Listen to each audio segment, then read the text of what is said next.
banyak suatu senyawa ya, suatu kimia yang ada dalam suatu sampel gitu.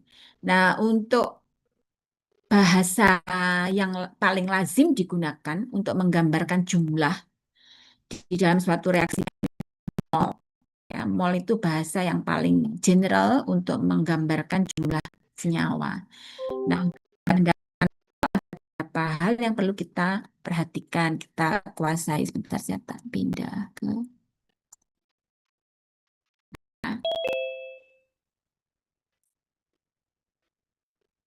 Kenapa begini?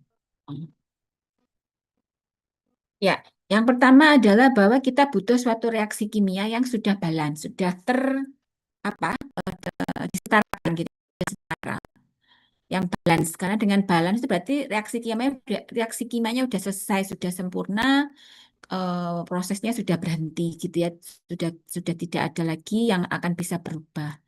Nah, reaksi kimia yang sudah balance, yang sudah setimbang itu ditandai dengan adanya jumlah atom yang konsisten sebelum dan sesudah reaksi. Yang sifatnya sintesis, jadi menghasilkan suatu produk dan tidak reversibel, tidak balik peruraiannya. Misalnya dalam contoh ini kita akan melihat jumlah atom C sebelum reaksi ada satu atom, setelah reaksi juga ada satu atom. Atom H ada 4, atom O ada 4 ya. Kita juga harus paham makna dari koefisien reaksi di sini, di mana koefisien reaksi ini tidak hanya menggambarkan reaksi sesaat, reaksi pada persamaan ini saja, tapi juga menunjukkan adanya rasio mol atau perbandingan mol yang bereaksi antar satu senyawa dengan senyawa yang lain, ya. Kemudian juga angka yang di dalam rumus, apa bedanya atau tidak, ini kita harus paham. Kemudian tadi saya sampaikan bahwa untuk yang sudah setara, kita akan mengenal yang namanya koefisien reaksi, begitu ya. Di mana kalau mau bicara pada reaksi tersebut, maka 1 mol N2 dalam contoh ini ya, 1 mol N2 gas itu akan bereaksi dengan 3 mol H2 gas untuk menghasilkan 2 mol NH3. Artinya untuk mendapatkan NH3, kita butuh 1 mol gas dan 3 mol H2. Kalau kurang dari itu, maka tidak akan terbentuk NH3. Ya, jadi harus ada yang jumlahnya harus pas gitu ya. Ini penting karena ini reaksi sintesis menghasilkan produk. Kalian tentu ingat pada waktu praktikum sebelum UTS, Anda belajar tentang uji reaksi kimia untuk identifikasi anion, kation, gitu ya. Juga gugus fungsi. Anda seringkali, loh ini loh, sudah saya tambahkan Bu, tapi belum harusnya terbentuk endapan merah, tidak terbentuk. Barangkali ini perbandingan mol yang diharapkan belum tercapai. Biasanya akan ada reaksi yang bahkan secara berlebih.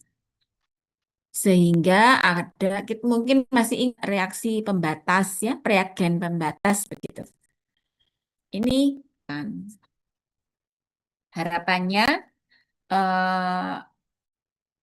reaksinya bisa berjalan ke arah kanan. Ya. Dan koefisien reaksi ini akan juga menunjukkan, bisa kita interpretasi sebagai perbandingan jumlah mol. Ya, jadi perbandingan reaksi, perbandingan jumlah molnya.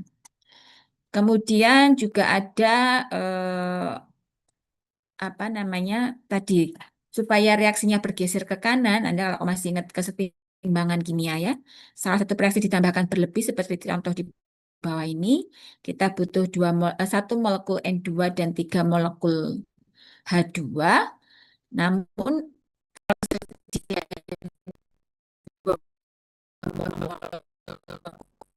N2 oke ya tinggal nanti masih terbentuk molekul H2-nya hanya tersedia 2, ya tidak akan terbentuk juga. Jadi yang pasti perbandingan mol ini harus terpenuhi. Ini stokiometri ya. Kemudian tadi di awal saya katakan bahwa bahasa yang paling general ya untuk menyampaikan jumlah senyawa dalam reaksinya ini adalah mol. Jadi Anda harus paham betul konsep mol. Basic unit for equating mixing untuk baseline mengatur ini mol. Mol didapatkan dari rumus gram per ml ya. Tapi jangan lupa kadang-kadang dalam perhitungan kita tidak menggunakan gram, tapi menggunakan miligram. Sehingga ini perlu diperhatikan. Nah, dari mol ini kita bisa untuk kuantitatif titrasi khususnya. Titrasi itu sering juga disebut dengan volumetri ya. Karena bersifat volume sehingga butuh larutan yang akan diuji maupun larutan standarnya berada dalam bentuk larutan. Maka kita menggunakan satuan konsentrasi larutan biasanya dipakai adalah molar dan normal. Molar ini jumlah mol per liter. Ya, sedangkan normal adalah molar kali bilangan ekuivalen. Kalau kita punya Gmap, Google Map gitu ya, kalau kita mau kemana, akan Gmap, begitu kita tahu meskipun kita pernah. Nah, stoikiometri juga punya map, punya peta, yang pusatnya ada di mall tadi. Dari mall ini kita akan bisa pergi ke beberapa indikator yang lain. Dari mall kita bisa ke volume gas pada kondisi STP, standar temperature and pressure. Jadi temperaturnya juga standar ya. Kita bisa dari mol kita bisa mengetahui volume gasnya. Atau dari volume gas kita bisa menghitung. Karena apa? Karena ada yang namanya molar volume liter per mol. Kemudian dari mol kita juga bisa pergi ke menghitung jumlah partikel. Ya, hukum Avogadro. Dari mol kita bisa berhitung tentang volume larutan. Karena tadi kita punya molaritas, ya, punya molar tadi mol per liter. Bisa dari volume ke mol atau mol ke liter. Dari mol kita bisa juga menghitung massa dalam gram. Ya, jadi dari pusat dari mol ini kita bisa menghitung beberapa indikator yang lain. Nah, di stoikiometri seringkali seperti itu ya. Dari volume kita akan butuh menghitung mol, kemudian dari mol kita akan butuh menghitung gram. Ada tahapan-tahapan yang harus dilakukan. Nah, ini harus dipahami konsep tentang peta stoikiometri ini ya. Itu terkait dengan prinsip-prinsip stoikiometri yang harus dipahami sebelum nanti diaplikasikan pada titrasi. Hal yang lain, karena ini titrasi tentang asam basa, maka kita sedikit mengingat tentang teori asam basa. Ya. Anda sudah tahu sifat fisika kimia dari senyawa-senyawa yang bersifat asam maupun basa. Kita kenal ada 3 teori asam basa yang dihasilkan dari 4 ilmuwan ya. Kita tahu ada teori Arrhenius, ada teori Bronsted-Lowry, dan ada teori Lowy. Di mana masing-masing teori ini mendefinisikan asam dan basa secara berbeda, tetapi sebetulnya saling melengkapi. Ya. Arrhenius, kalau kita buat rangkumannya, Arrhenius ini melihat sebagai reaksi netralisasi ya, kalau kalian masih ingat. Karena apa? Asam ini menghasilkan H+, sementara basa menghasilkan OH-. Ya. Sehingga reaksinya disebut dengan reaksi netralisasi. Namun, Arrhenius tidak mampu menjelaskan mengapa NH3 kok masuk di basa, sementara tidak punya gugus OH-. Begitu ya. Sehingga kemudian definisi untuk asam basa dilengkapi oleh Bronsted-Lowry yang memandang asam basa itu sebagai transfer proton ya. Jadi asam ini dia dapat mendonasikan H+, sementara basa menerima H+. Dengan begitu NH3 dapat dijelaskan, oh dia basa karena dia dapat menerima H+. Bronsted-Lowry tidak dapat menjelaskan keasaman dari BF3 atau boron trifluoride karena tidak punya H+ BF3 ya, tetapi dia termasuk asam. Sehingga oleh Lowy dilengkapi bahwa asam dan basa itu tidak hanya bisa dilihat dari reaksi neutralisasi, tapi juga berdasarkan transfer elektron. Ya, asam ini penerima elektron, sementara basa mendonorkan elektron, pasangan elektron bebas, sehingga bisa dijelaskan. Lewy ini lengkap, dia bisa menjelaskan mengapa NH3 itu basa, ya, karena dia dapat mendonasikan pasangan elektron bebas, sementara mengapa BF3 itu asam, karena mampu menerima elektron, ya. Nah, ini yang kalian ingat kembali tadi, terutama terkait dengan yang ini, ya. H plus OH min serta karena nanti kita akan berdekatan dengan pH, ya.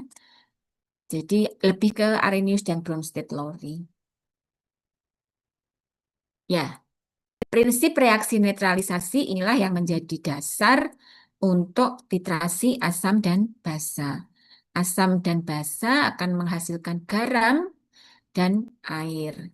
Jumlah asam dan jumlah basa yang bereaksi tadi akan memenuhi hukum stoikiometri tadi, ya, untuk membentuk garamnya. Sehingga makanya kenapa bisa dijadikan dasar dalam analisis kuantitatif.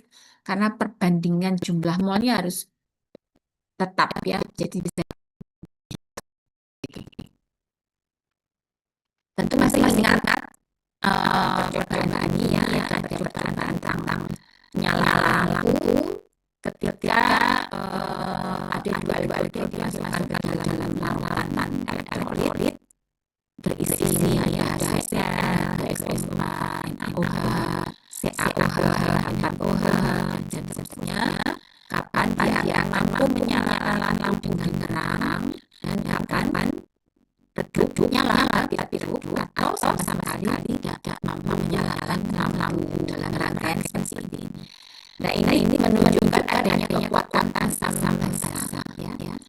Lampu bisa menyala karena ada arus listrik, ya. Ada muatan listrik itu dibawa oleh muatan negatif atau elektron minus, ya. Sehingga semakin banyak perionan ada dan muatan negatifnya, maka semakin bisa menghantarkan listrik dan lampunya menjadi nyala. Dan ternyata yang asam kuat itu mampu terionkan dengan sempurna sehingga lampunya bisa nyala.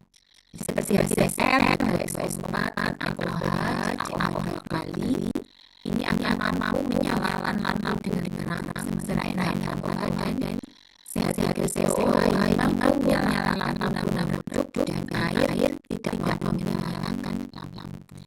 Mengapa? Karena ini, ya, proses ionisasinya ini kembali. Ketika asam kuat, dia semuanya terionkan, ion-ion negatifnya banyak, ya, sehingga mampu menghantarkan listrik.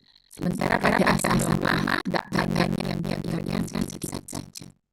Seperti itu, ini dan direkam untuk pembentukan garam dan pada asam menghasil titrasi, ya.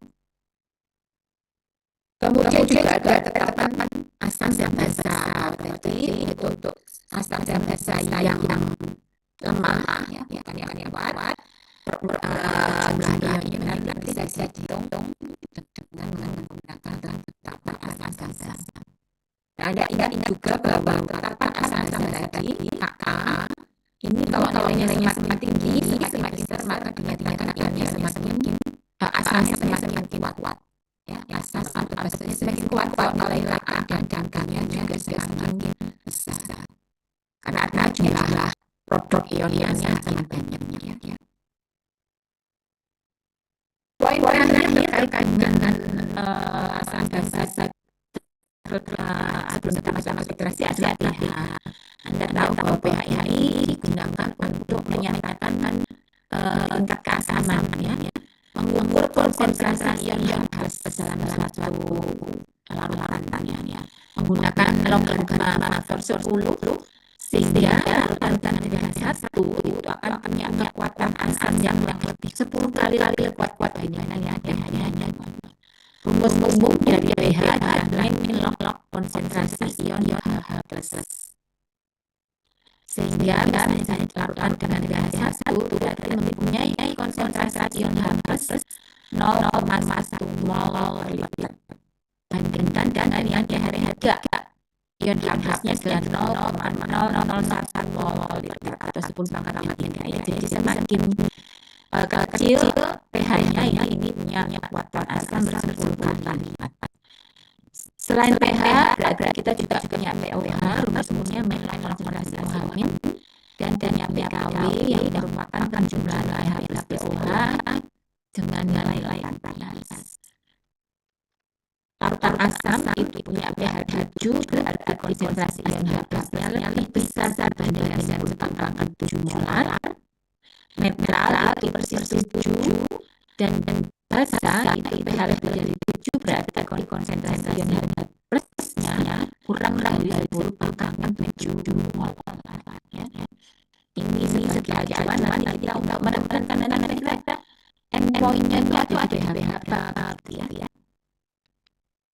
Ya, ini skalanya untuk yang alat untuk mengukur pH selain sebenarnya kita bisa pakai pH universal ya, tetapi pH universal ini tidak cukup sensitif sehingga kita hanya bisa mengukur pH dalam rentang satu unit gitu. pH 6, pH 7, pH kalau sudah 6,8 nggak bisa ya. Tentu itu adalah pH seperti yang Anda bisa lihat di sini. Struktur alat pH meter ini terdiri dari yang device rangkaian elektroniknya gitu ya, dan satu lagi yang disebut dengan elektroda. Nah, yang penting pada saat Anda mengukur pH ini perlu Anda pastikan karena alat pH meter ini biasanya dia akan punya dua fungsi, yaitu mengukur pH atau mengukur potensial. Jadi selalu ketika Anda akan menggunakan pH meter, pastikan alatnya tidak digeser atau ditekan atau dipencet gitu ya, berfungsi sebagai pH meter. Tadi kita tahu bahwa rumus pH itu adalah pH sama dengan konsentrasi ion H plus ya. Artinya apa? Kalau kita mengukur pH itu kita mengukur konsentrasi ion H plus. Sehingga elektroda yang digunakan itu sangat spesifik, selektif ya. Tidak sembarang elektroda. Jadi selain memastikan alatnya berfungsi sebagai pH meter, pastikan elektrodanya adalah elektroda pH. Elektroda pH artinya elektroda yang hanya merespon ketika ada perubahan konsentrasi ion H plus. Jadi ini elektroda selektif ya, sangat selektif. Dia hanya bisa merespon jika ada perubahan konsentrasi ion H plus. Ini beberapa tampilan pH meter ya yang ada di laboratorium, misalnya kita punya semua. Jadi selalu pastikan kan fungsinya berada pada fungsi sebagai pH meter. Nah, mengapa butuh elektroda yang sangat spesifik? Ya karena kita hanya mengukur konsentrasi ion H plus. Namanya disebut dengan elektroda gelas. Elektroda gelas ya. Karena apa? Karena ini di ujungnya yang dicelupkan di dalam larutan yang nanti akan menjadi tempat berpindahnya larutan sampel dan larutan yang ada di dalam elektroda untuk bisa mengukur ion H plus tadi ya. Ini terbuat dari membran gelas yang bulat ini terbuat dari membran gelas. Mengapa membran gelas? Karena membran gelas ini punya porosis sifatnya, dan pori-porinya itu ukuran porinya itu hanya bisa dilalui oleh ion H plus. Sehingga tadi dikatakan sebagai ion yang sangat selektif. Nah, di dalam elektroda juga ada larutan yang punya ion H plus, sedangkan di luar ada larutan yang kita ukur ya, juga ada ion H plus. Sehingga kita tahu larutan yang ion bisa bergerak dari larutan yang sifatnya pekat yang lebih encer. Sehingga karena ada perbedaan konsentrasi antara ion H plus di dalam elektroda dengan yang di luar, ada pergerakan, ion yang harus pergerakan itu dapat menyebabkan arus sehingga bisa terukur secara apa namanya elektronik gitu ya. Nah, jadi pastikan elektroregulasi. Gimana caranya tahu Bu elektroregulasi? Elektroda itu macam-macam banyak ya, tapi yang punya bentuk membran gelas seperti ini banyaknya elektroda pH. Jadi pastikan aja pH yang elektroda yang pakai ini bentuknya udah bulat. Dan ini harus tercelupkan ya, jangan sampai cuma separuh saja yang Oke, ini adalah elektroda pH. Kemudian Anda harus tahu pH dari larutan garam karena reaksi dari netralisasi tadi produknya adalah garam. Secara prinsip kita punya 4 kondisi ya. Apabila asam kuat bereaksi dengan basa kuat, ini kita bisa memprediksi bahwa lautannya akan mengandung garam yang netral, pH-nya 7. Nanti untuk apa kita tahu ini? Kita akan bisa memperkirakan endpoint-nya, memperkirakan di mana titik akhir titrasinya, pH berapa. Sehingga kita akan bisa memilih indikator dengan tepat. Ya, ini dibutuhkan untuk itu nantinya. Kemudian yang kedua, jika reaksinya antara asam lemah dengan basa kuat, kita akan dapatkan garam dengan pH yang ikut yang kuat. Jadi kalau ini basa yang kuat berarti nanti endpoint-nya, titik akhir titrasinya itu akan di pH lebih dari 7. Sedangkan kondisi yang ketiga adalah jika reaksinya dari basa lemah dengan asam kuat. Sama ya, garamnya akan mengikuti yang kuat. Larutan akhir setelah terjadi reaksi netralisasi, maka akan punya pH kurang dari 7 ya, NH atau H. Kemudian yang terakhir, jika sama-sama lemahnya, asamnya lemah, basanya juga lemah, maka pH-nya akan tergantung dari nilai KPI. Bisa netral, bisa lebih dari 7, bisa juga kurang dari 7. Ya, kita akan lihat ya penetapan ionisasi asam dan basanya. Ya, itu untuk memprediksi hasil nanti endpoint-nya ada di pH berapa. Nanti kegunaannya untuk itu ya. Oke, itu terkait dengan beberapa materi yang untuk mengingatkan kembali dan yang nanti akan kita gunakan ada manfaatnya untuk titrasi asam basa. Sekarang kita lanjut ke asam basanya, ke titrasinya ya.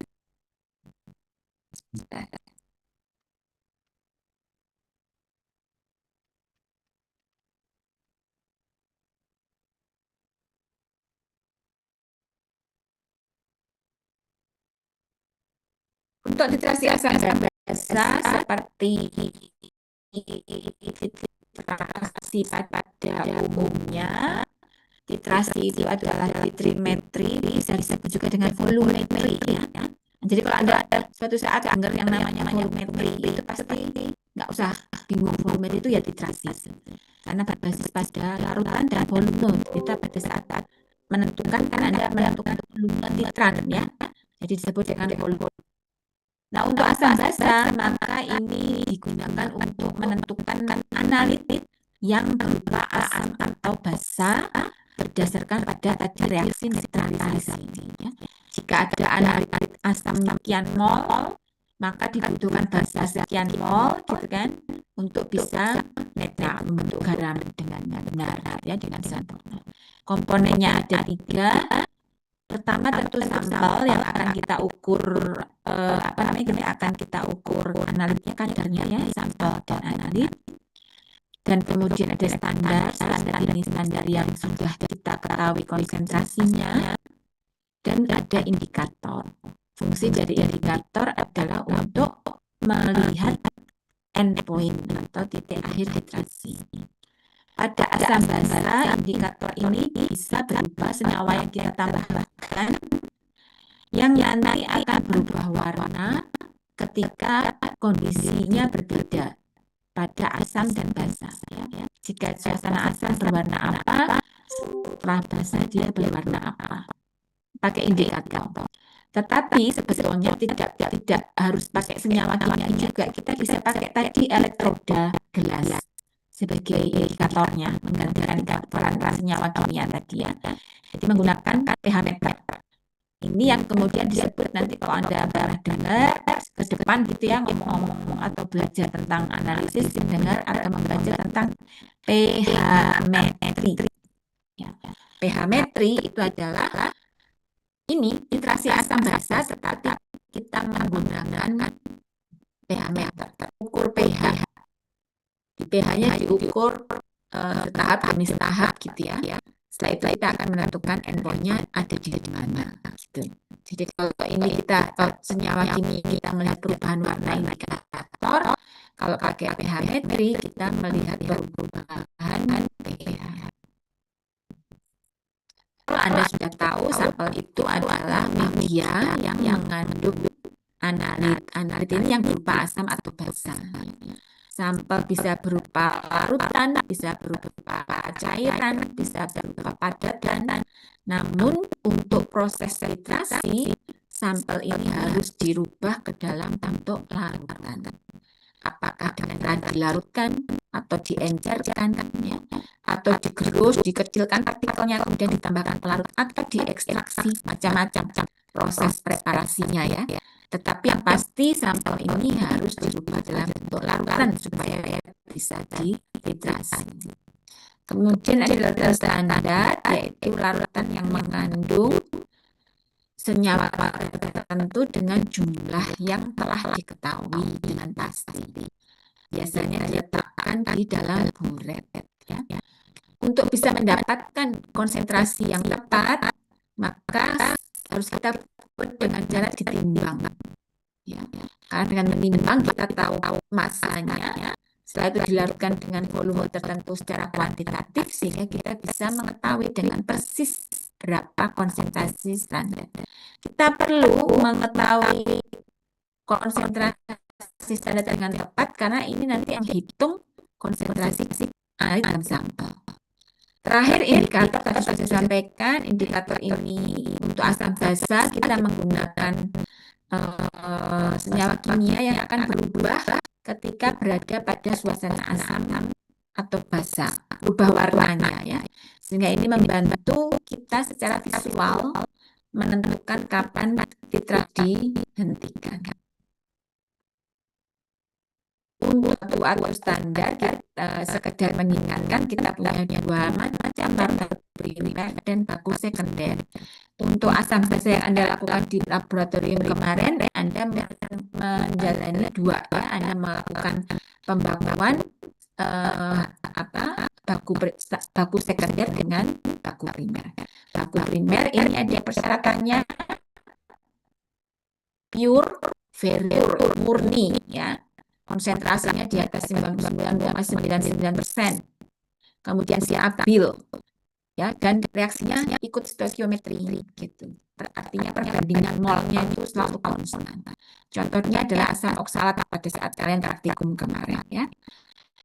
Sedangkan baku sekunder ya ada kekurangannya. Apa yang membuat dia menjadi tidak bisa diketahui konsentrasinya dengan tepat. Sehingga dia harus dibakukan, distandarisasi dengan baku primer NaOH. Anda tahu sifatnya higroskopis, akan selalu menyerap uap air dari lingkungan. Sehingga tidak bisa kita mendapatkan masanya NaOH secara absolut, karena akan selalu ada massa dari uap air yang diabsorb ya. Karena itu untuk konsentrasi tepatnya dia perlu distandarisasi, dibakukan dengan baku primer. Akan ada senyawa lain juga yang hanya bisa berfungsi sebagai baku sekunder. Contohnya apa? KMNO4 ya, pada permanganometri misalnya. KMNO4 ini bukan karena higroskopis tapi karena kemuniannya kurang. Tadi kan ada persyaratan kemuniannya harus very pure ya, harus sangat indikator. Jika kita menggunakan senyawa kimia, maka indikator ini berupa sebetulnya juga merupakan senyawa asam atau basa. Ya. Karena dia juga senyawa asam atau basa, maka sesungguhnya indikator ini juga akan bereaksi dengan titran. Titran yang Anda tambahkan kan akan bereaksi dengan analit ya. Misalnya titrannya basa, analitnya asam, indikatornya juga asam, maka dia akan ikut bereaksi. Sehingga ini senyawa indikator ini dia akan terionkan kan, dan terionkan itu dia akan berubah warna pada saat kondisinya asam atau basa. Seperti ini ya. Hanya saja indikator ini visual. Jadi kita melihat berdasarkan mata kita. Sehingga memang kadang-kadang agak susah gitu ya, tidak terlalu bisa tajam. Biasanya kita diminta untuk mencari indikator yang berubahnya itu plus minus 1 dari equivalent point, yaitu tepat di mana asam dinetralkan dengan basa. Plus minus 1 pH, unit pH gitu ya. Ini diharapkan sehingga kita tidak terlalu banyak salahnya gitu. Misalnya kita ingin mentitrasi asam kuat dengan basa kuat yang endpoint-nya ada di pH 7, maka kita bisa memilih menggunakan indikator yang mungkin punya perubahan warnanya ada di pH 6 atau di pH 8 plus minus 1 ya. Ini acuannya. Mengapa memilih indikator ini menjadi sangat penting? Ini contohnya ya. Berbagai macam indikator pH, indikator asam basa. Ini yang dicontohkan misalnya adalah kristal violet ini, yang punya rentang kerja antara pH 0 sampai 2. Jadi artinya dia akan berubah warna dari 0 ke 2. Yang Anda gunakan kemarin yang di sini ya, phenolphthalein. Ini punya rentang kerja pH antara 8 sampai 10. Dari tidak berwarna menjadi warna pink muda. Ada juga indikator yang rentang pH-nya sangat luas, mengcover dari pH 0 sampai pH 12. Ini disebut dengan universal indicator. Ya, dia akan berubah-ubah warna pada pH-pH tertentu. Ada juga bromfenol blue, ada methyl orange, ini beberapa yang paling banyak dipakai. Methyl red juga sering. Dan fenolphthalein tentu yang paling sering, alizarin dan seterusnya. Nah, sekarang kita lihat mengapa kok kita perlu memilih indikator dengan tepat. Karena tadi ya, indikator ini juga senyawa asam atau senyawa basa, sehingga ada kemungkinan juga akan bereaksi dengan titran. Jika indikator yang kita pilih tepat dan jumlahnya juga tepat, maka kita akan bisa mendapatkan titrasi dengan kesalahan di bawah. Kita coba saja contohnya seperti ini. Di sini ini contoh paling ekstrim, nanti di lapangan bisa berubah ya. Ini kita mau cari indikator untuk titrasi HCl dengan NaOH, sama-sama kuat ya. Sehingga tadi diperkirakan endpoint equivalent point-nya ada di pH 7 kan. Sini ya di pH 7. Kita punya 3 pilihan, thymol blue, bromthymol blue, dan alizarin yellow. Ini misalnya begitu ya. Nah, diharapkan indikatornya bisa berubah warna di dekat-dekat 7, gitu kan. Tadi acuannya plus minus 1 misalnya ya.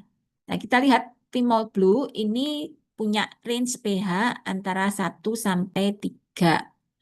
Dari merah menjadi kuning ya. Ini tentu tidak bisa terlalu jauh kalau harus dipakai. Karena apa? Reaksi netralisasinya belum selesai, ya kan? Masih belum sampai pH 7. Tetapi indikatornya sudah berubah warna di pH 3. Nah, kita sudah melihat perubahan warnanya di pH 3, ya kita berhenti gitu kan. Padahal ini belum selesai reaksi netralisasi. Artinya apa? Artinya masih ada analit di dalam sampel yang belum dinetralkan oleh tan. Artinya masih ada kesalahan karena belum semua habis bereaksi. Ya. Sehingga molnya yang terhitung ya akan tidak real gitu ya. Salah begitu. Kalau alizarin yellow, dia akan berubah di pH 10 sampai 12. Dari kuning menjadi merah.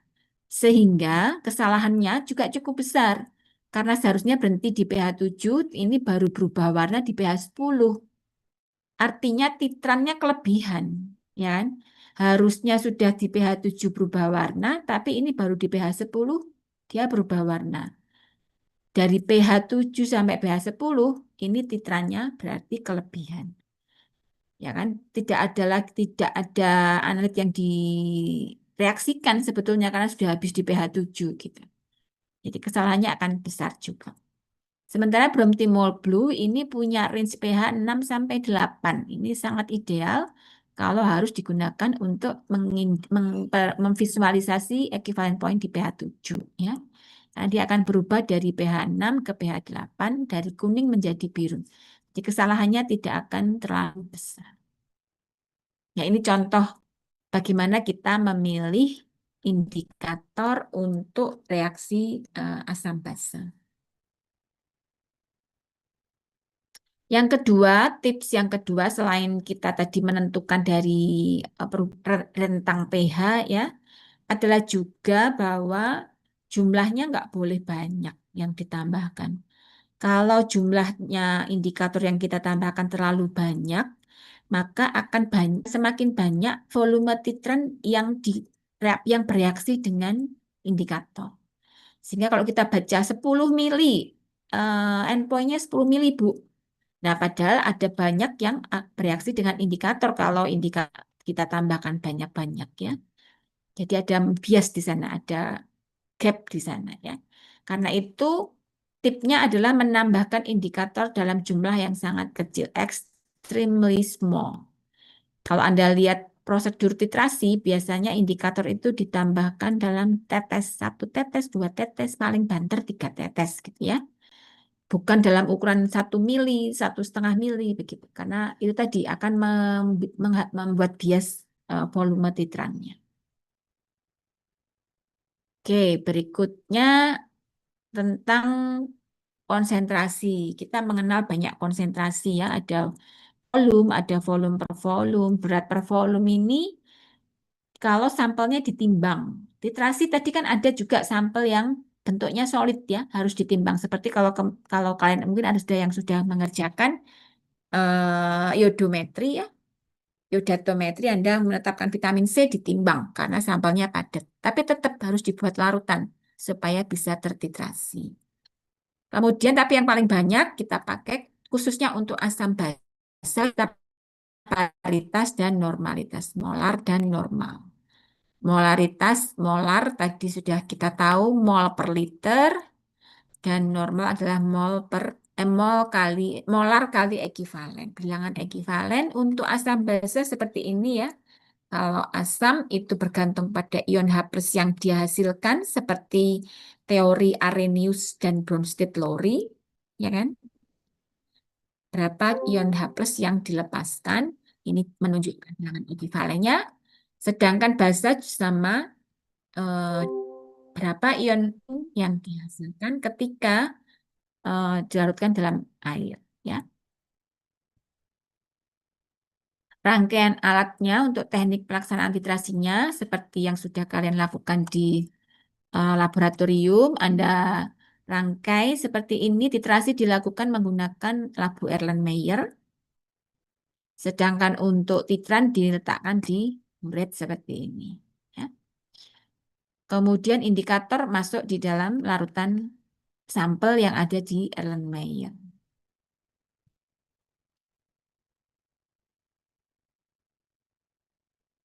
Ya, ini untuk menghitung kesetaraannya. Nah, di titrasi ini Anda punya dua acuan ya untuk menghitung. Kita punya endpoint atau titik akhir titrasi ini yang tadi ditandai dengan perubahan warna indikator. Sedangkan equivalent point adalah pH di mana persis molekulnya asam itu bereaksi dengan molekulnya basa. Ya. Sesuai dengan stoikiometri, 2 mol berbanding 3 mol misalnya. Kayak tadi, N2 ditambah H2, 1:3 gitu ya. Itu equivalent point. Jadi kapan semua eh, molnya bereaksi sempurna untuk membentuk garam. Ini equivalent point. Ini yang nggak bisa dilihat, ini yang bisa dilihat. Bisa dari perubahan warna indikator atau bisa juga kalau tadi saya sampaikan perubahan pH pada saat menghitung dengan pH meter ya, dengan indikator. Semakin dekat jarak keduanya tentu kesalahannya akan semakin besar. Seperti tadi contoh di endpointnya di kehendaki pH 7 kita punya 3 indikator, maka kita pilih yang paling dekat dengan equivalent point.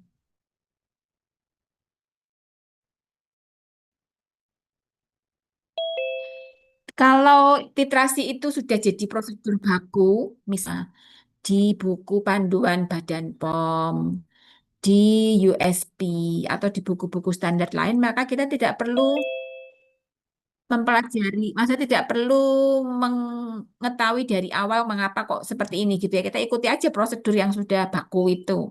Dibutuhkan larutan titrannya berapa normal, kemudian sampelnya dipipet berapa normal, berapa mili, itu semua kita ikutin aja ya. Tetapi kalau Anda di industri, kemudian Anda harus mengembangkan metode titrasi dari yang tidak ada, itu maka kita perlu mengevaluasi beberapa hal. Apakah memang titrasi ini bisa dilakukan visible atau tidak, ya? Nah, untuk membantu itu biasanya digunakan yang disebut dengan kurva titrasi. Kurva titrasi ini sumbu X-nya adalah eh, volume, sementara sumbu Y-nya adalah pH. Ya. Bentuknya seperti ini. Jadi sumbu Y-nya pH 0 sampai 14, sumbu X-nya adalah volume titran, mililiter dari titran. Sebagai contoh, ini adalah titrasi antara HCl dengan NaOH yang kita tahu sama-sama kuat, sehingga diharapkan endpoint-nya ada di pH 7. Ya. Nah, di awal ketika belum ada titran yang ditambahkan, maka akan kita lihat ini awalnya ini ya hanya ada sampel saja kan, sampelnya ini kan HCl gitu ya. Jadi pH-nya 1. Kemudian mau tetes demi tetes kita tambahkan eh, titran NaOH, maka nambahnya nah perubahan pH-nya juga landai atau hampir tidak ya kecil lah ya, perubahannya itu tidak drastis begitu. Karena apa? Karena di dalam sampel ini masih banyak HCl yang belum tertitrasi atau berubah membentuk garam gitu. Nah, setelah lama-lama HCl-nya habis kan, sampai suatu saat betul-betul sudah tidak ada HCl yang akan bereaksi dengan NaOH, maka kita akan bisa lihat adanya ini perubahan pH yang sangat drastis di sini. Dari pH 3 menjadi tiba-tiba pH 11. Nah, inilah terjadinya equivalent point. Jadi, perubahan pH yang sangat drastis dan mendadak ya. Mohon maaf, kembali.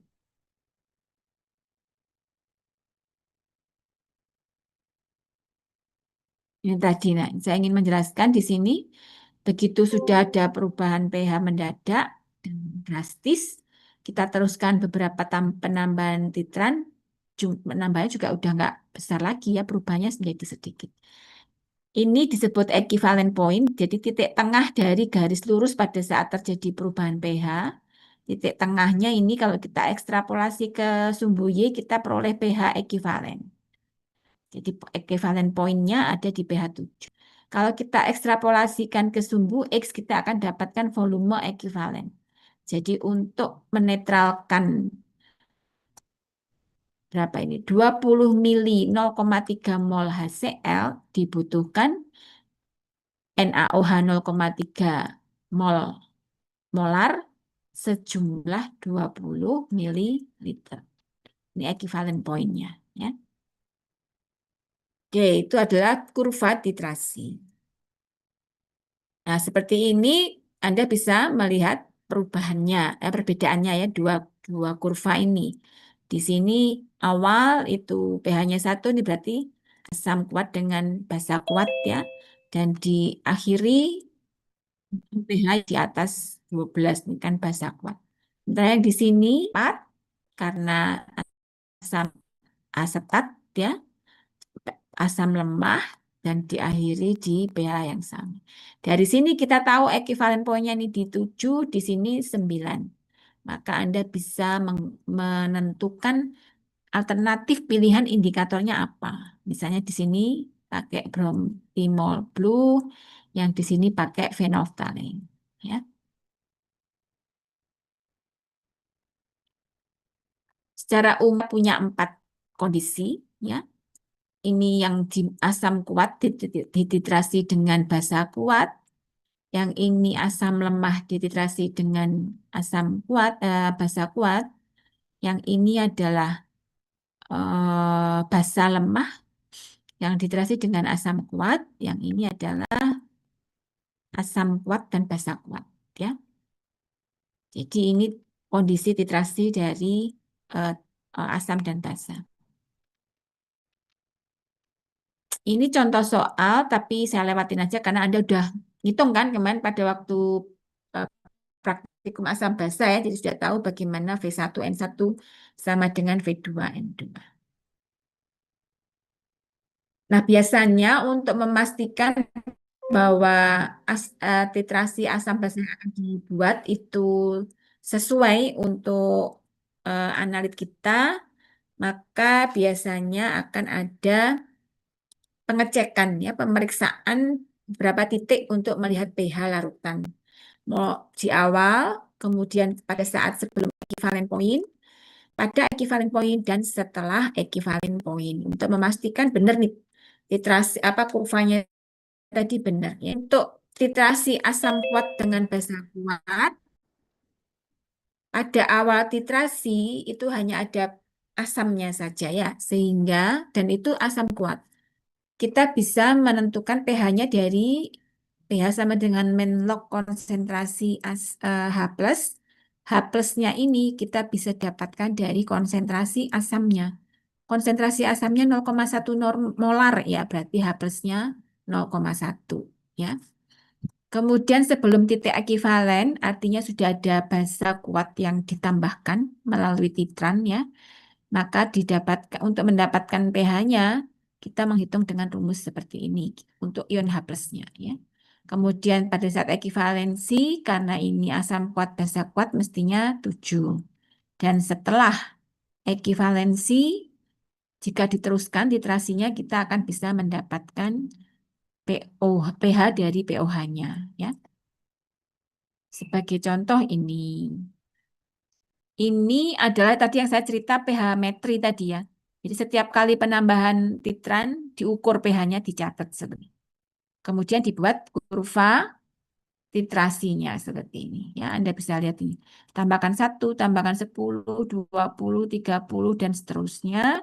Lalu pH-nya berapa.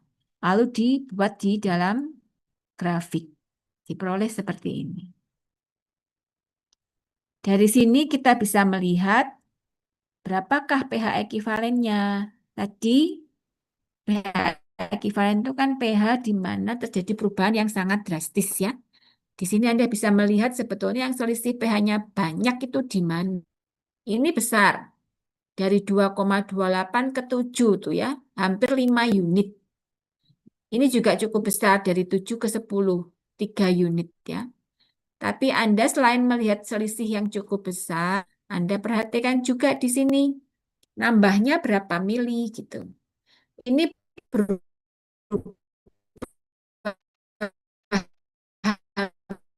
hampir 5 unit, tapi nambah volume titranya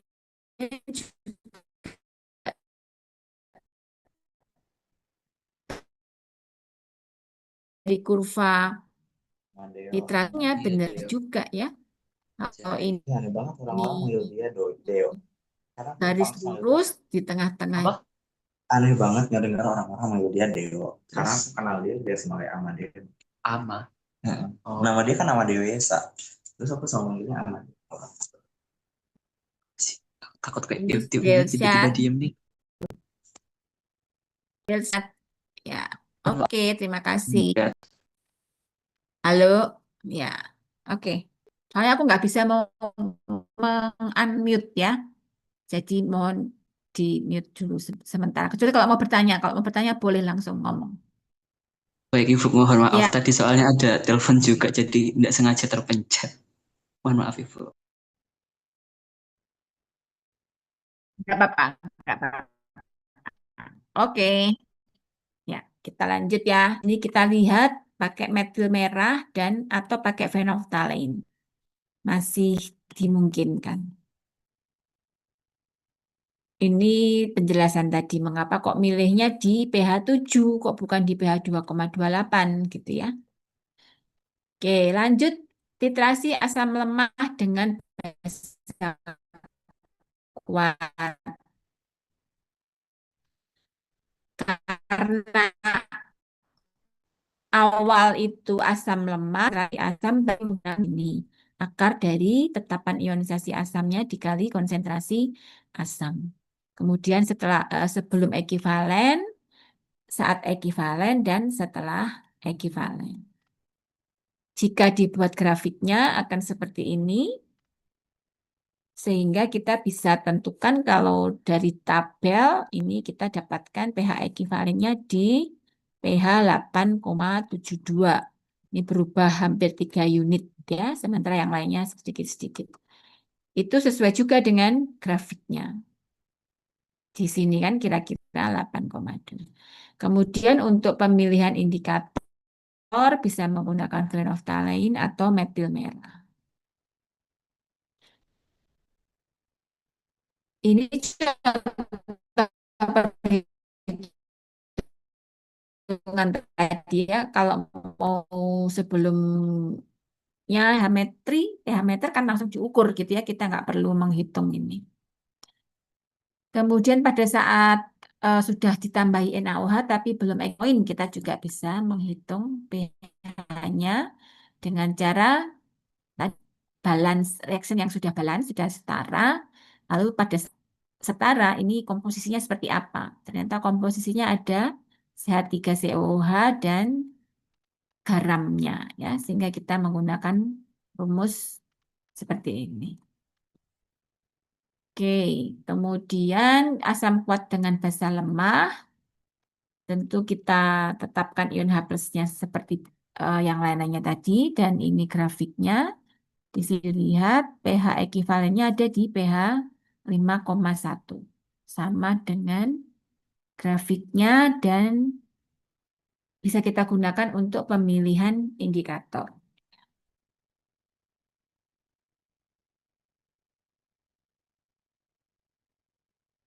Bagaimana dengan asam atau basa yang poliprotik? Poliprotik itu yang punya eh, H plus atau OH minnya lebih dari satu ya. Maka dia juga punya Ka sesuai dengan jumlah ion H plus atau OH minnya tadi. Maka untuk kebutuhan titrasi, karena kita mau menghitung kadar akhir ya, sehingga kita butuh reaksi yang sudah sempurna, sudah selesai, maka kita menggunakan pH pakai tetapan ionisasi yang kedua misalnya. Kalau ini misalnya Na2CO3 dengan HCl ya, berarti pakai yang terakhir gitu. 3PO4 misalnya punya 3 Ka ya kita pakai patokan yang Ka terakhir ya. Yaitu untuk yang poliprotik. Nah, pada saat kita menetapkan senyawa dengan titrasi asam basa yang metodenya sudah baku dari Farmakope Indonesia, dari USP, dari panduannya Badan POM, maka tidak perlu lagi kita menghitung sebetulnya kita ada salah berapa literasinya gitu ya. Tapi ya sudah hasilnya berapa, ketemunya berapa itu yang kita gunakan. Namun pada saat kita baru mau akan mengembangkan metode literasi, jadi baru buat baru gitu ya, belum ada di guideline, belum ada di USP, belum ada di Farmakope, maka kita perlu mengetahui dengan metode kita itu sebetulnya kesalahan titrasinya berapa persen. dari angka benar. Karena memang yang namanya metode analisis itu pasti punya rentang kesalahan ya. Nggak 100% benar begitu. Pasti ada salahnya. Makanya persyaratan kalau di farmakope Anda perhatikan kemurnian bahan baku itu rentang. Tidak kurang dari 90% dan tidak lebih dari 110%. Begitu biasanya. Jadi dalam bentuk rentang karena ada kemungkinan ada kesalahan di dalam metode penetapannya ya. Demikian juga dengan titrasi. Nah, sumber kesalahan titrasi itu paling besar karena tadi kita keliru memilih indikator. Akibatnya apa? Terjadi perbedaan yang cukup besar antara titik akhir titrasi dengan titik ekivalen poin tadi ya. Maka kita perlu menentukan kalau kita pakai indikator A, berapa sih salahnya sebenarnya? Tadi kan diharapkan kesalahannya itu di bawah 1% ya, tadi yang di awal tadi. Nah, ini contoh saja bagaimana kita menghitung kesalahan titrasi. Dalam suatu titrasi, ini yang dicontohkan di sini adalah reaksi antara HCl dengan NaOH. Kemudian ini yang dipakai adalah phenolphthalein, PP. Di mana PP ini tadi kita tahu rentang pH kerjanya ada di pH 8 sampai pH 10. Artinya perubahan warnanya ada di rentang ini, ya. Dari tidak berwarna menjadi warna merah muda. Nah, apa yang perlu kita lakukan?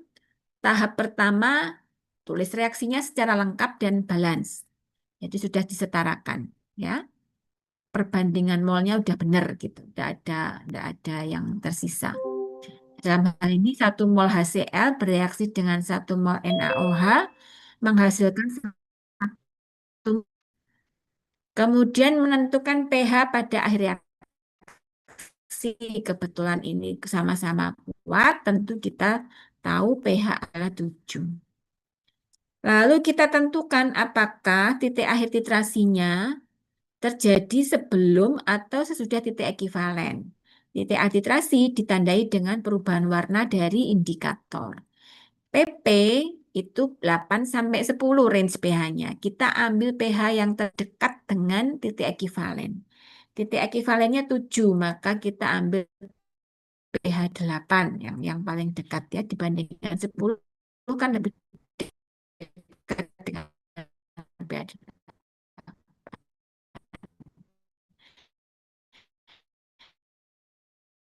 Berarti di sini titik ekivalen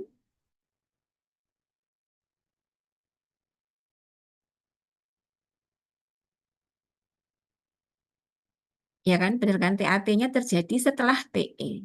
Artinya apa? Ada titran ini, tapi karena indikatornya belum berubah warna, Anda masih tambahkan titrannya sampai.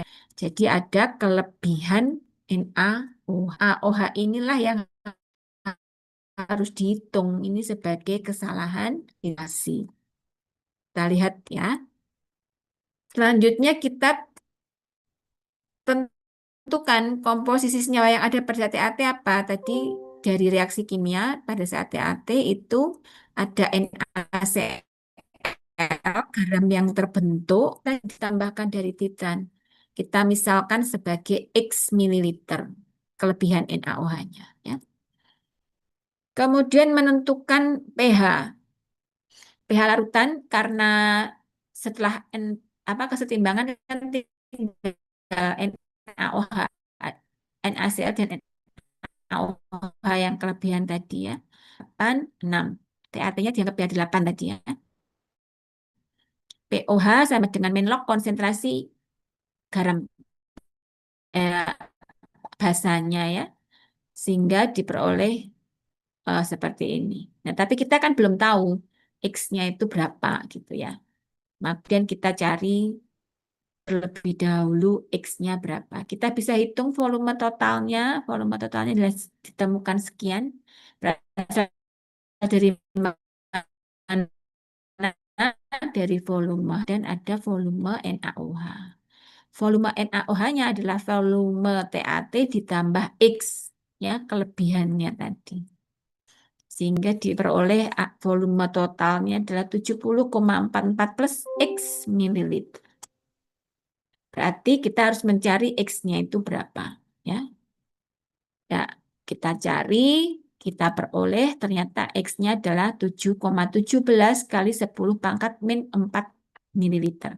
Ini kelebihannya, ya. Sehingga untuk menghitung kesalahan titrasi, kelebihan ini kita bandingkan dengan yang seharusnya berapa mili dikali 100%. Ya, sehingga diperoleh ternyata kalau kita pakai PP untuk titrasi HCl dengan NaOH diperoleh kesalahannya 6,87 kali 10 pangkat min 3%. Jadi sangat kecil. 10 pangkat min 3 itu kan berarti 0,00687 ya, masih persen lagi. Jadi memang sangat kecil sehingga kita bisa bilang oke, indikator PP bisa kita gunakan. Contoh yang lain gimana kalau pakai metil merah? Ini dia rentangnya 4,4 sampai 0,6. Tadi kan ada aturan umum untuk gampang gitu ya. Coba indikator yang selisih pH kurang lebih 1 unit dengan equivalent point-nya. Reaksinya tetap ya, kemudian pH-nya, pH equivalent point-nya juga tetap. Nah, yang berubah kan di sini. TAT-nya di pH 0,62 karena pakai metil merah ya, yang paling dekat dengan TE. Sementara TE-nya 7. Artinya di sini apa? Artinya di sini kita sudah berhenti menambahkan NaOH, padahal harusnya di pH 7. Artinya ada HCl yang belum bereaksi, belum dinetralkan dengan NaOH. Ada kekurangan NaOH atau kelebihan HCl. Sisa HCl yang belum dinetralkan ini di sini. Sehingga kita bisa tentukan juga kelebihan HCl tadi setara dengan sekian mili. Maka kita bisa hitung kesalahan titrasinya. Ya. Dan ternyata kesalahan titrasinya juga kecil juga ya, 4,33 kali 10 pangkat min 3. Jadi dua indikator ini memenuhi syarat untuk kita kan sebagai indikator asam basa pada titrasi HCl dengan NaOH. Ya, begitu kira-kira kemanfaatan kesalahan titrasi ya. Supaya kita tahu nih, ternyata salah kita berapa. Kalau kesalahannya gede banget ya berarti kan harus ganti ya indikatornya.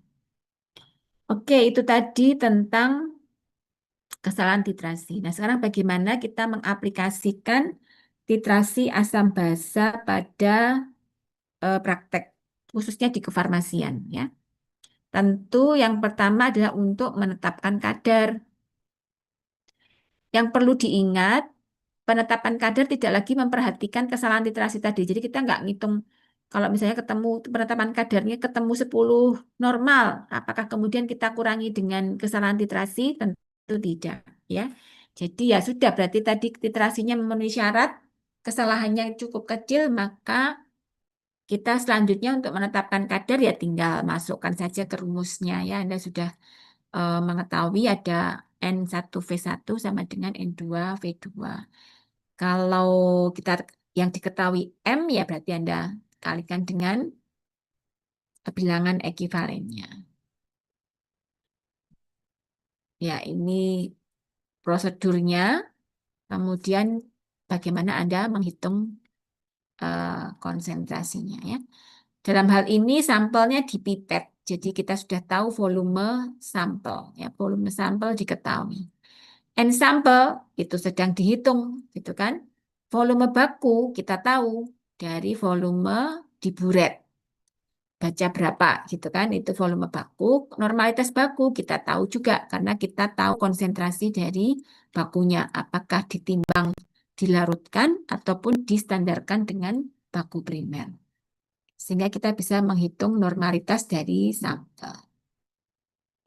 Contoh penetapan kadar ini seperti ini. Ya, saya rasa ini Anda udah praktek jadi saya lewatin aja.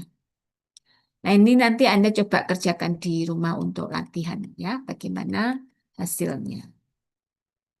Itu untuk aplikasi yang pertama, untuk aplikasi yang kedua tentu dalam perhitungan pH. Kita bisa menggunakan untuk menghitung pH ya. Kemudian, nah ini sebetulnya ada link video, tapi saya kira Anda karena udah praktikum ya. Ini kok nggak bisa diklik.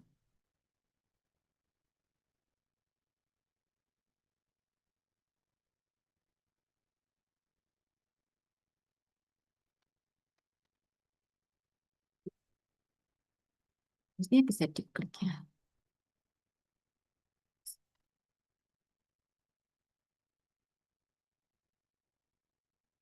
Ya, ini mungkin Anda juga sudah lihat ya. Jadi ini video tentang bagaimana kita melakukan titrasi asam basa. Anda bisa lihat nggak?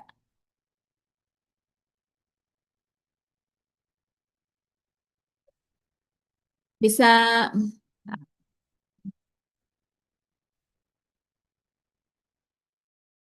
bisa mendengar suaranya nggak tadi tuh? Tidak, Ibu. Ada suaranya. Oke, tunggu sebentar.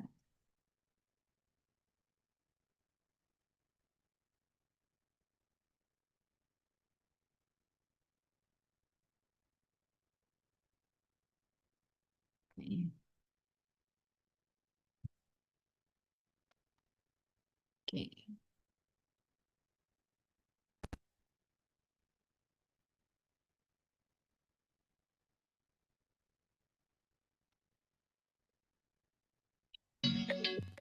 The burette, used to precisely dispense a measure Kalau ini dengar nggak? Terdengar, Bu. Dengar ya. Oke, kita coba perhatikan. considerable volume of titrant into an analyte solution in a titration until the end point of the reaction is reached. The right hand is used to swirl the flask, while the left hand controls the stopcock from behind the burette. Rotate the stopcock with your thumb, pointer, and middle fingers. This allows better control for delivering partial drops. Ya. Jadi pada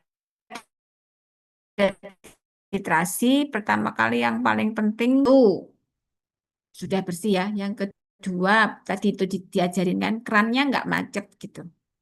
Beberapa kali waktu saya jaga praktikum ada beberapa yang dapat buret yang kerannya macet gitu ya. Kalau dipaksa bisa patah atau bocor. Jadi diisi sudah ditutup tapi masih berebes. Larutannya berebes lewat lubang-lubang. Nah, ini perlu ditukar ya. Yang ketiga tentu skalanya harus lengkap. Jangan sampai ada skala yang tidak lengkap. Kemudian juga bagaimana kita melakukan proses titrasi. Tadi dia ngajarin pakai tangan kiri ya untuk pegang kerannya buret itu bergerak kita pakai tangan kiri karena tangan kanan kita akan memegang Erlenmeyer. Kita lanjutkan ya. Check to see if the burette is clean by rinsing with water and noting any beads on the walls. Make sure the stopcock is closed. Bring the burette down below eye level. Use a funnel to add small portions of titrant for rinsing.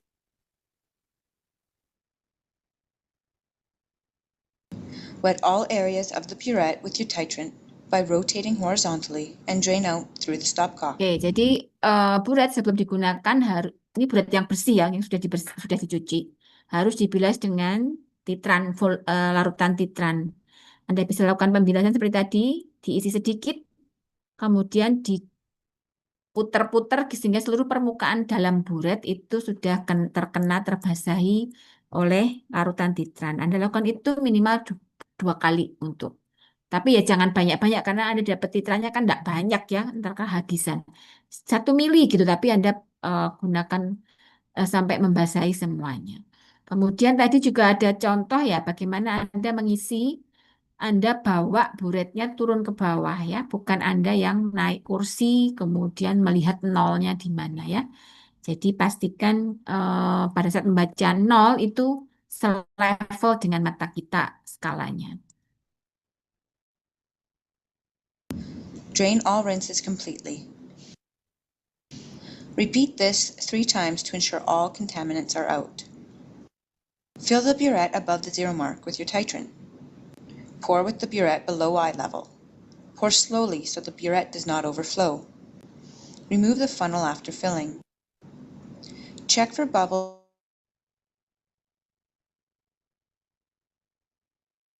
in the burette, especially in the tip. Bubbles will cause significant errors in volume. To remove any bubbles, quickly move the stopcock back Nah, and salah forth. satu juga yang perlu diperhatikan tadi pada saat mengisi buret, kan jadi di awal Anda tutup kerannya dulu, diisi buret, kemudian setelah itu berhenti, Anda buka kerannya supaya bisa ngisi yang bawah ujung buret itu ya. Lalu ditutup, lalu tambahkan sampai 0. Nah, perhatikan tadi ada bubble atau gelembung udara. Kalau posisi gelembung udaranya ada di situ, tadi dia mengajarkan cara menghilangkannya adalah kita keluarkan, kita gerak, kita buka tutup gitu tadi kerannya ya, supaya bergerak itu gelembung udaranya bergerak ke bawah. Jadi kita keluarkan ke bawah. Kadang-kadang teknik yang lain nggak bisa dengan cara seperti itu, tetap aja ada di situ gitu ya. Maka kita coba keluarkan dengan menekan ke atas. Jadi keluarnya lewat ke atas gitu ya.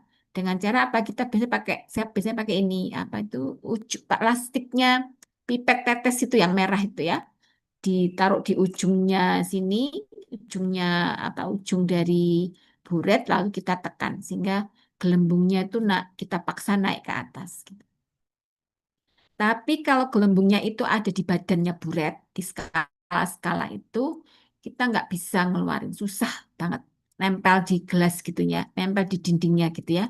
Harus dikeluarkan semua itu artinya dinding dalamnya itu belum bersih sehingga masih ada mungkin ada partikel, mungkin ada lemak atau minyak yang menghalangi cairannya bisa penuh gitu. Ya, itu cara menghilangkan bubble. Move the burette 0 mark to eye level to avoid parallax and drain slowly to the 0 mark or below.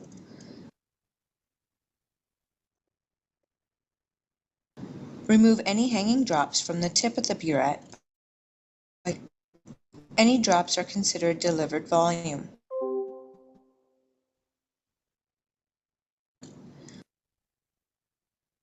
Record the initial volume by using a card with a dark line. This helps darken the meniscus curve for better reading. Read it to 2 decimal places.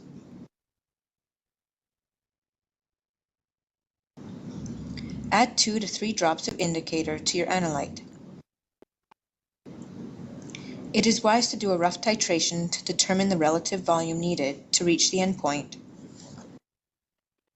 Place the flask under the burette on a white background. The color change will be more noticeable. Adjust the burette so the tip is inside your flask to avoid loss of titrant. Add the titrant rapidly at first, with constant swirling. As the endpoint approaches, the color will be more persistent. Slow the drops down to 1 per second.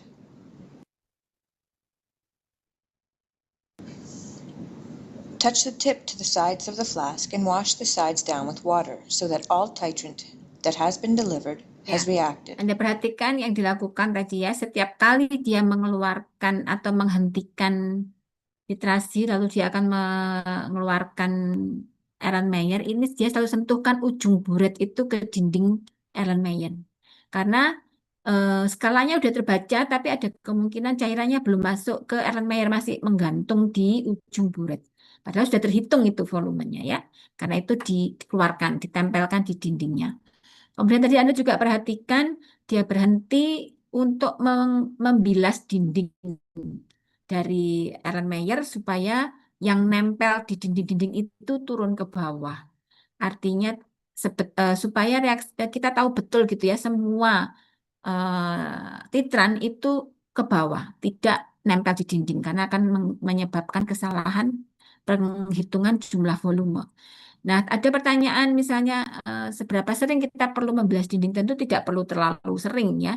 Dalam satu titrasi mungkin 1-2 kali. Apakah tidak menyebabkan menjadi larutannya lebih encer? Tentu kalau kita nambahkannya banyak-banyak. Tapi kalau cuma putaran gitu tadi ya nggak akan berpengaruh apalagi. Nanti Anda menghitung rumusnya kan tetap volumenya 10 mili. Seperti yang awal di pipet kan ya. Tidak kemudian menjadi berapa mili gitu kan. Nah, ada kelas kelas mana waktu itu ya yang praktikum apa kelas ini atau bukan saya nggak tahu. Ada yang lupa nambahin PP. Nah, untungnya masih Bu, saya lupa nambahin PP, tapi baru 3 mili titranya berjalan. Ya sudah ditambahkan, sehingga tidak terlewat, ya masih terkejar. Tapi ada juga yang baru lapor ketika hampir satu burat itu habis, sudah sampai 20, sekian mili, tapi tidak berubah warna. Itu sudah Mbok tambah sama indikator, sudah Bu. Yang set, yang benar sudah Bu. Coba sekarang tambah lagi. Ternyata begitu ditambahkan, udah merah kayak sirup eh Fanta gitu tuh ya, campur itu. Jadi merah pink begitu. Nah, ini terkait dengan penambahan indikator ya. Jadi ini bagaimana tadi membilas, kemudian bagaimana menempelkan ujung buret ke dinding Erlenmeyer. Pada berikutnya nanti Anda akan melihat bagaimana menambahkan volume titran tetapi hanya setengah tetes. Karena kadang-kadang kalau ditambahin satu tetes kebanyakan, tapi kalau tidak ditambahin belum gitu ya, hanya butuh tambahan sedikit saja. Nah, gitu kita lihat bagaimana tekniknya. Slowly open the stopcock and allow a partial drop to form. A partial drop just covers the tip of the burette. Touch the tip and rinse until the endpoint is reached.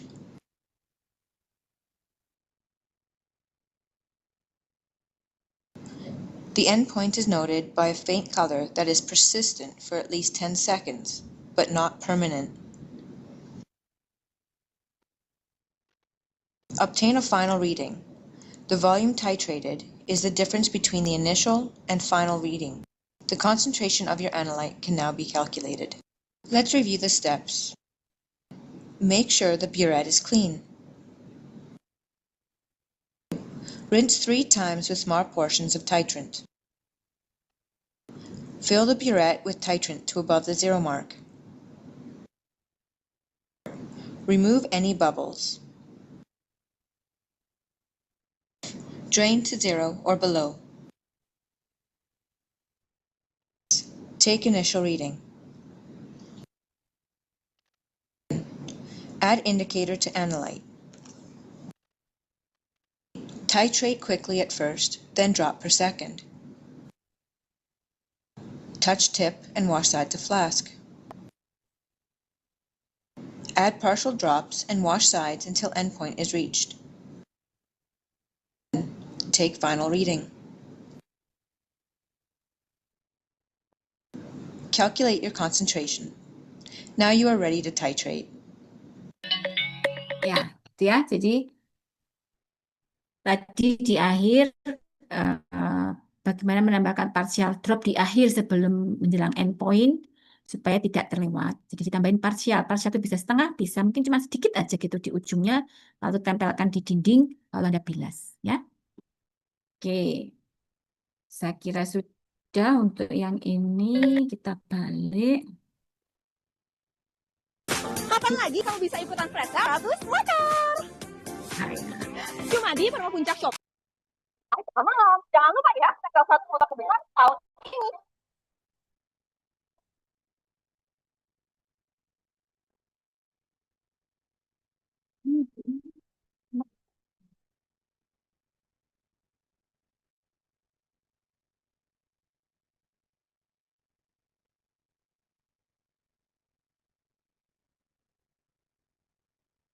Oke, jadi kira-kira itu yang bisa saya sampaikan malam ini. Ada yang mau ditanyakan, Kak? Ini kok masih ini. Bentar ya. Ibu izin bertanya. Misi. Ini kok masih. Ya, oke. Silakan, ada yang mau ditanyakan? Ibu izin bertanya. Untuk Bagas. untuk cara apa namanya menuangkan titran ke dalam buret itu gimana ya Ibu? Soalnya kemarin itu kalau pakai corong kadang bleber-bleber, terus corongnya disempelin gitu sama kertas saring ke serep gitu, terus akhirnya langsung tuang gitu Ibu. Tapi tetap aja netes-netes ke bawah gitu. Jadi bingung caranya yang Oke. biar bisa pas gitu loh. Ya, ada banyak cara menuju Roma ya. Jadi juga banyak cara untuk menuju ke sana. Yang pertama, Anda cek dulu. Biasanya buret itu ada yang ujungnya udah ada corongnya kecil gitu. Kalau sudah ada yang corongnya seperti itu, Anda nggak perlu pakai corong. Anda tinggal tuangkan apa namanya titrannya langsung. Nah, masalahnya kan titranmu ada di dalam botol ya kan? Botol coklat yang mulutnya bulat gitu, tidak ada ujung runcingnya. Jadi untuk membantu memasukkan, Anda bisa gunakan batang pengaduk. Batang pengaduk Anda letakkan tegak lurus gitu ya di ujungnya corong yang ada di buret itu. Lalu Anda tuangkan botol coklatnya di batang pengaduk itu sehingga larutannya akan masuk ke dalam buret dengan baik. Tentu batang pengaduknya bukan yang batang pengaduk besar ya, batang pengaduk yang biasa aja.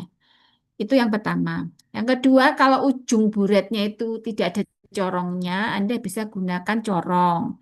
Tapi pastikan tangkainya corongnya itu lebih kecil dari atau ada rongga lah antara tangkainya corong dengan eh, diameternya buret ya. Karena kalau terlalu besar, ya benar tadi nggak bisa dimasukkan atau nanti kalau dipaksa dimasukkan ya caranya tetap bleber begitu ya. Cara yang ketiga, Anda pindahkan dari botol coklat ke Erlenmeyer kecil, yang Erlenmeyer 50 mili atau 100 mili lah paling banter. Kalau nggak ada, Anda bisa pinjam ke laboran. Nah, kalau Erlenmeyer kan ujungnya ada mulutnya, ada runcingnya gitu ya, sehingga akan memudahkan Anda menuang. Nah, itu 3 cara, Mas. Jadi terserah mau pilih yang mana. Kalau pakai corong, pastikan lehernya corong itu bisa masuk dengan leluasa, nggak nutup gitu, nggak kegedean gitu ya. Nah, kadang-kadang meskipun sudah corongnya dimasukkan, tapi cairannya nggak mau turun. Nah, itu biasanya butuh udara. Jadi Anda bikin ganjel gitu dari kertas saring, Anda jepitkan di antara corong dengan buret sehingga ada udara yang bisa keluar masuk ya. Sehingga itu nanti cairannya akan turun. Gitu, Mas. Baik, Ibu, terima kasih. Paling Semoga gampang pakai buret ya, aja, pakai Ellen Mayer aja. Pindahan yang Ellen Mayer kan enak, ujungnya runcing. ya yang kecil itu ya, Ibu. Mm-mm. Oh, baik, Ibu, terima kasih. Sama-sama. Bagas? Baik Ibu, terima kasih. Sebelumnya saya mohon izin tidak menyalakan kamera karena sedang di Oke. perjalanan pulang. Jadi saya sudah tanya Oke. Ibu, untuk yang eh, kalau misalkan kira-kira udah mau endpoint nih, kan bisa dibilas gitu kan Bu ya. Nah itu bilasannya itu apakah nggak mempengaruhi kadarnya Ibu? Karena saya takut kalau misalkan dibilas bisa mempengaruhi kadarnya. Terus kalau misalkan biar nggak kebanyakan, kira-kira pakai apa ya Bu? Botol semprot atau pipet sebaiknya? Kalau misalkan membilas gitu Bu. Oke. Yang pertama, apakah akan mempengaruhi konsentrasi karena ditambahkan bilasan tadi? Kalau dihitung dari volume totalnya tentu akan mempengaruhi ya. Karena volume totalnya kan pasti tadi akan ketambahan sama yang untuk bilas tadi. Wong Anda nggak mengeringkan buret aja bisa nambah volume ya kan? Kalau buretnya ya buret diisi sampai nol tapi atasnya nggak kalian keringkan masih ada cairannya. Lama-lama dia nanti netes jadi ketambahan volume ya kan? Tetapi Anda ingat lagi bahwa nanti Anda ngitung rumus V1N1 sama dengan V2N2. Volumenya itu kan bukan volume total akhir ya, tetapi volume yang kalian pipet 10 mili kan? Sehingga tidak masalah mau ditambahkan dengan pembilasan tadi tidak akan terlalu banyak berpengaruh. Selama hanya 1-2 kali pembilasan saja. Kecuali kok kalian tambah sekian mili banyak ditambahkan, ya mungkin akan mengganggu pengamatan, justru malah mengganggu pengamatan endpoint sehingga kita akan kelebihan titran begitu. Jadi prinsipnya enggak selama tidak berlebihan, kita masih bisa pakai itu, Mas, karena kita ngitung rumusnya juga tadi masih berkaitan dengan nggak ngerubah volume total, tapi pakai 10 mili. Kalau kita nambahnya kebanyakan, kan akibatnya jadi kita kurang, perubahan warnanya kurang kelihatan. Itu aja sih sebetulnya titik kritisnya. Makanya di contoh video tadi kan dia hanya bilas 1 kali itu tadi. Kemudian menjelang endpoint, betul. Itu sebenarnya kita sudah bisa tahu dari kan awal titrasi tadi kita cepat ya, dia juga di video tadi dibilang awalnya gojok aja cepat gitu titrasinya. Kemudian akan muncul warna pink yang diteteskan NaOH diteteskan warna pink muncul, kemudian tambah lama tambah susah untuk hilang gitu kan. Itu berarti sudah menjelang endpoint, sehingga itu bisa juga kita tandai dengan begitu udah dekat sama endpoint. Nah, kalau sudah mendekati endpoint, maka nambahnya benar-benar setetes demi setetes. Setetes tambahkan, dikocok dulu. Kan kriteria endpointnya adalah terbentuknya warna pink yang udah stabil selama kurang lebih 30 detik kalau di prosedur kita ya. Kalau yang di video tadi dia bilang pokoknya persisten 10 detik sudah dianggap endpoint gitu. Kalau di prosedur kita 30 detik. Suatu saat pasti hilang. Kalau disimpan lama-lama juga hilang warnanya itu ya. Tapi dia warnanya stabil di 30 detik. Kemudian kalau belum sampai 30 detik udah hilang, kita tambahkan 1 tetes. Nah, kadangkala nggak, kalau sudah titrasi yang kedua, yang pertama mungkin orientasi gitu kan, nambah 1 tetes ternyata jadi warna pink banget, oke. Nanti yang kedua, mendekati volume itu kita harus hati-hati kalau perlu nambahkannya tadi partial drop setengah tetes gitu ya. Nah, yang perlu diperhatikan, yang sampelnya itu dimasukkan ke dalam cairan merek adalah dengan dipipet, yaitu sejumlah 10 ml. Sama kan? Titrasi 1, titrasi 2, yang dipipet adalah 10 ml. Sehingga mestinya volume titrannya juga akan sama. Kalau titrasi pertama 9,8, ya mestinya titrasi kedua juga 9,8. Gitu. Makanya kenapa titrasi pertama itu sangat penting, karena itu bisa dipakai untuk orientasi ya.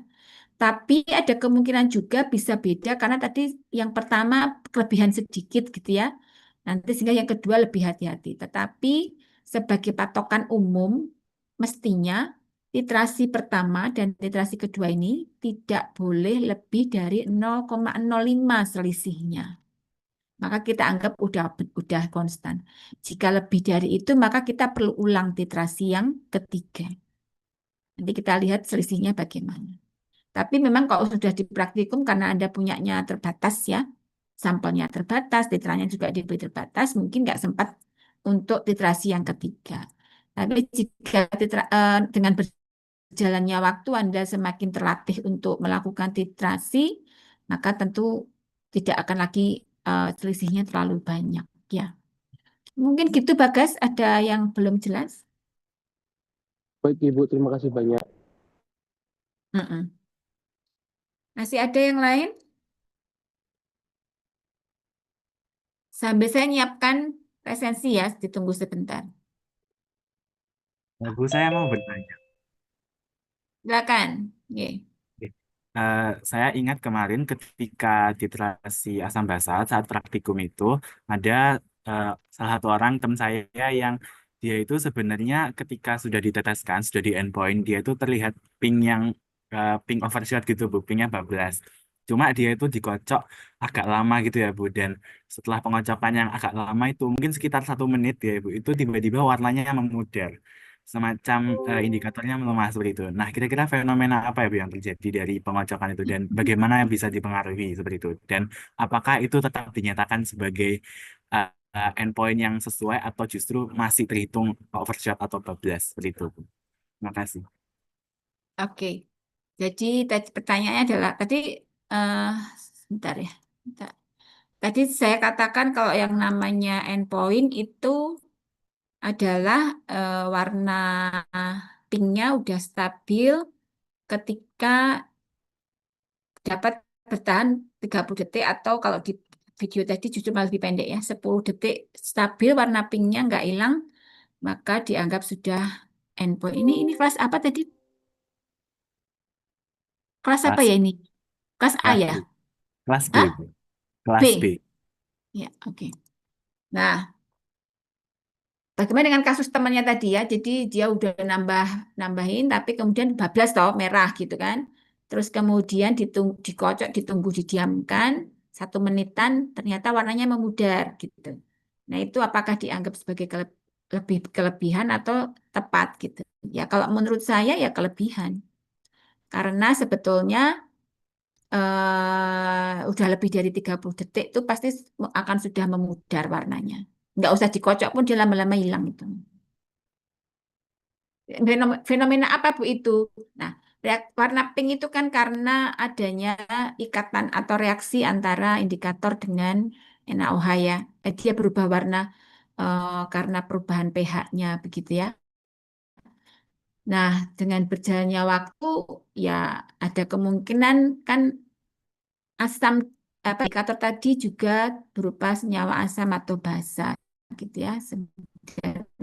Yang tadinya belum sempat bereaksi kemudian akan ikut bereaksi sehingga akan mempengaruhi hasil pH akhirnya. Gitu sih. Jadi kalau seperti itu ya pasti overshoot sudah. Saya sebenarnya agak nggak ngerti dengan overshoot. Overshoot itu apa sih? Saya jaga pasti Bu ini overshoot ya Bu. Hah? Overshoot itu apa ya? Apa maksudnya apa? Kelebihan gitu dah, bablas gitu tadi itu ya. Ah, ya oke. Gitu ya, Bakti ya. Terima kasih. Sama-sama. Oke, sekarang saya bagi presensinya ini. Bentar kok belum muncul.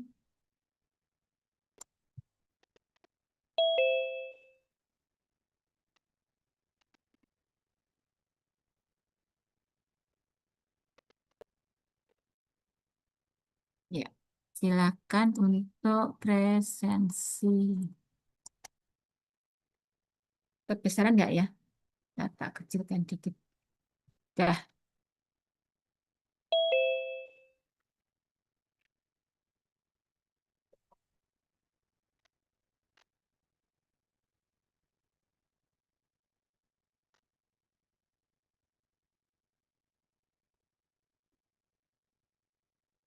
Yang kesulitan bisa lapor ya.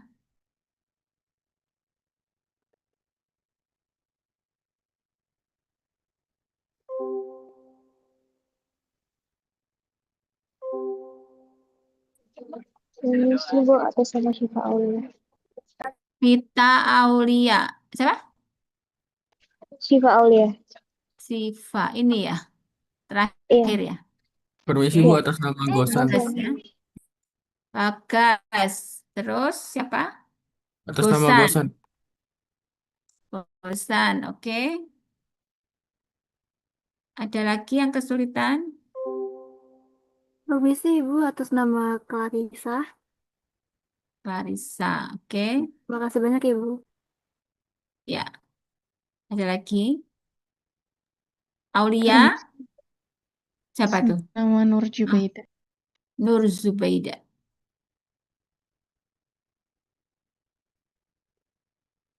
Terima kasih Ibu. Oke. Jessica.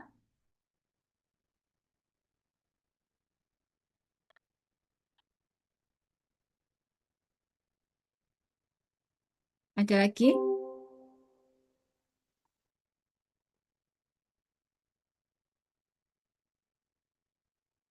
Ada lagi kah? Sudah? Oke, saya stop ya. Oke, terima kasih atas Jessica, Bu. Jessica. Udah kayak tadi tuh. Siapa? Oh, Jessica ya. Oke. Ada lagi? Terima kasih, Bu. Ya. Saya akhiri untuk pertemuan malam ini. Terima kasih atas kehadirannya. Sampai ketemu di UAS ya. Assalamualaikum warahmatullahi wabarakatuh. Waalaikumsalam warahmatullahi wabarakatuh. Waalaikumsalam. Terima Terima kasih kasih Bu. Terima kasih Bu. Terima kasih.